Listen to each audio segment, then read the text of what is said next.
Shalom, selamat berjumpa lagi Bapak Ibu Saudara-saudari di dalam renungan harian GKI Cakra Solo. Kita akan belajar tentang firman Tuhan dan sebelum kita membaca firman Tuhan, kita akan menaikkan doa kita. Mari berdoa. Tuhan Allah Bapa kami, saat ini ya Tuhan, kami mau merenungkan kembali firman-Mu Tuhan. Berkati kami, urapi kami Tuhan, supaya setiap firman yang boleh kami dengarkan, itu bisa bertumbuh di dalam hati kami dengan baik. Terima kasih ya Tuhan, hanya di dalam nama-Mu kami serahkan renungan harian ini. Amin. Kita akan membuka Alkitab kita. Bacaannya diambil dari 1 Timotius 6 ayat 17 sampai 18. Saya akan membacakan.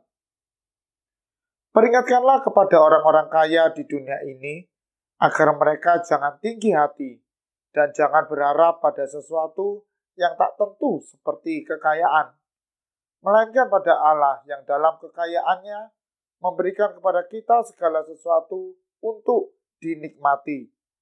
Peringatkanlah agar mereka itu berbuat baik, menjadi kaya dalam kebajikan, suka memberi dan membagi. Menjadi kaya. Ini mungkin yang diimpikan oleh setiap orang gitu. Tetapi di dalam Tuhan, apakah menjadi kaya itu salah? Karena memang ada pemahaman gitu. Kalau kita ingin lebih dekat kepada Tuhan, hidup kita haruslah susah. Sampai ada orang yang ingin mendapatkan tingkat spiritual yang lebih tinggi, mereka menyakiti diri sendiri. Jadi memang kehidupan mereka diatur supaya mereka itu merasakan kehidupannya sangat-sangat sederhana. Tapi dari yang kita baca lagi, menjadi kaya, itu nggak salah, Bapak Ibu. Nggak salah. Setiap orang yang ingin menjadi kaya, itu nggak salah. Dan menurut saya, anak-anak Tuhan yang menjadi kaya, itu baik. Karena saat menjadi kaya, kita melihat bagaimana Tuhan bekerja. Nah, yang salah adalah saat kita menjadi kaya, kita menjadi lupa diri. Seperti yang sudah kita baca tadi dalam 1 Timotius 6 ayat 17 dan 18. Kita lupa diri, kita menjadi sombong, kita menjadi egois. Banyak permasalahan yang kita selesaikan dengan uang. Dan banyak pelanggaran, banyak aturan-aturan yang seringkali sengaja memang kita langgar. Supaya kekayaan kita makin bertambah. Nah, itu yang salah. Yang salah itu bukan menjadi kayanya, tetapi proses untuk menjadi kaya. Nah, dan di dalam 1 Timotius ini, kalau kamu sudah kaya, apa yang salah gitu? Dan yang salah adalah kita melupakan karya Allah. Bagaimana Allah memimpin kehidupan kita sehingga kita memiliki harta yang berlebih. Nah, di sini Timotius juga mengingatkan, baiknya kita itu kaya dalam kebajikan. Kita kaya, kita melakukan sesuatu yang bisa membangun orang-orang di sekitar kita. Dengan apa yang kita miliki, kita menolong mereka yang kekurangan. Itu yang Tuhan inginkan.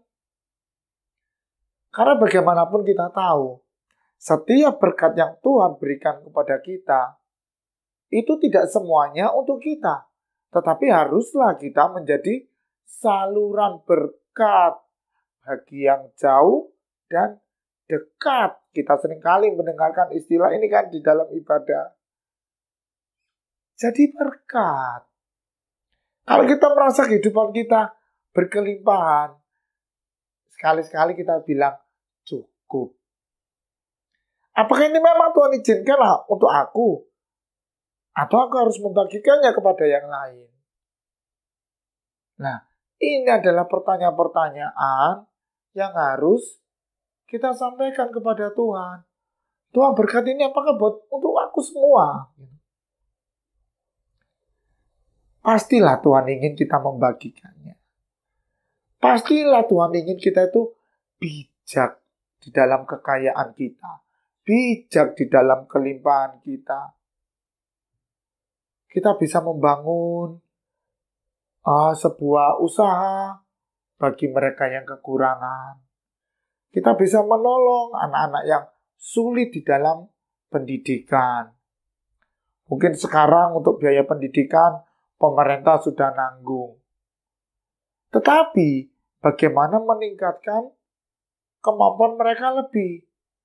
Kita bisa membuka misalnya lembaga bimbingan belajar khusus untuk anak-anak yang memiliki keterlambatan di dalam studinya.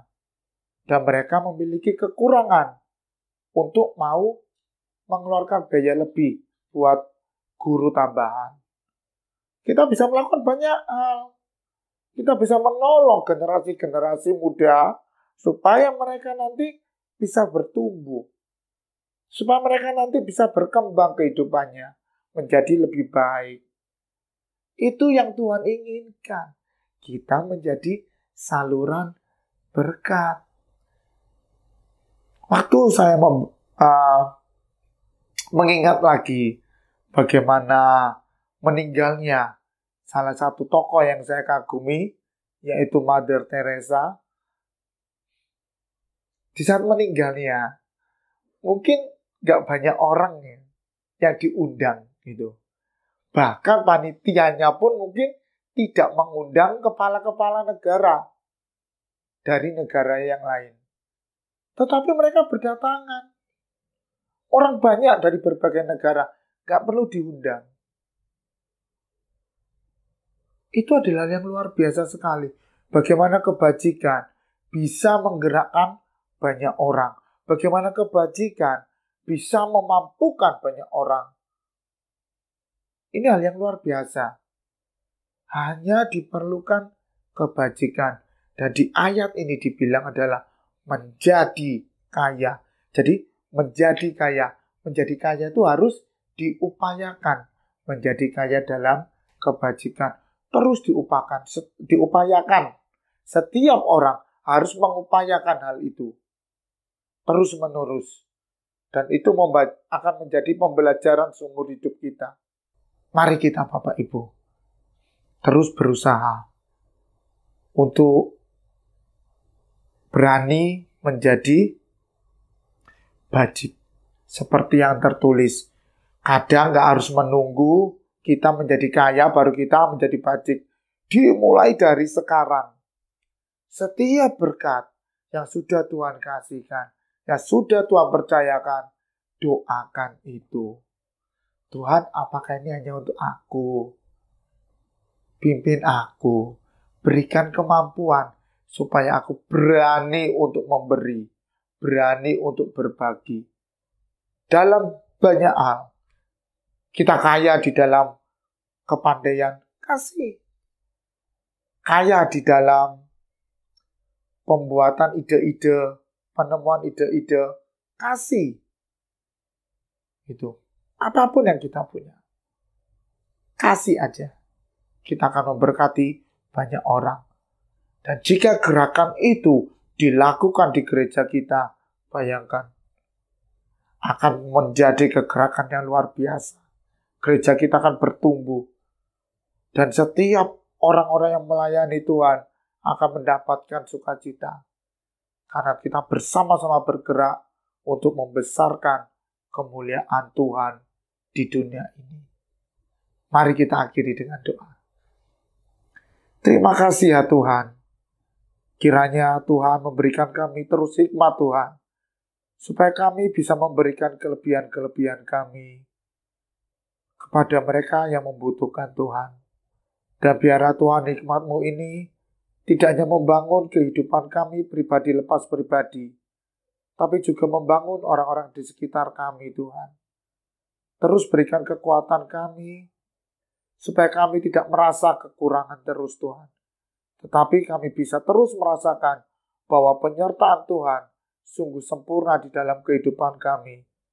Dan kami percaya bahwa Allah akan mencukupkan semuanya. Terima kasih ya Tuhan.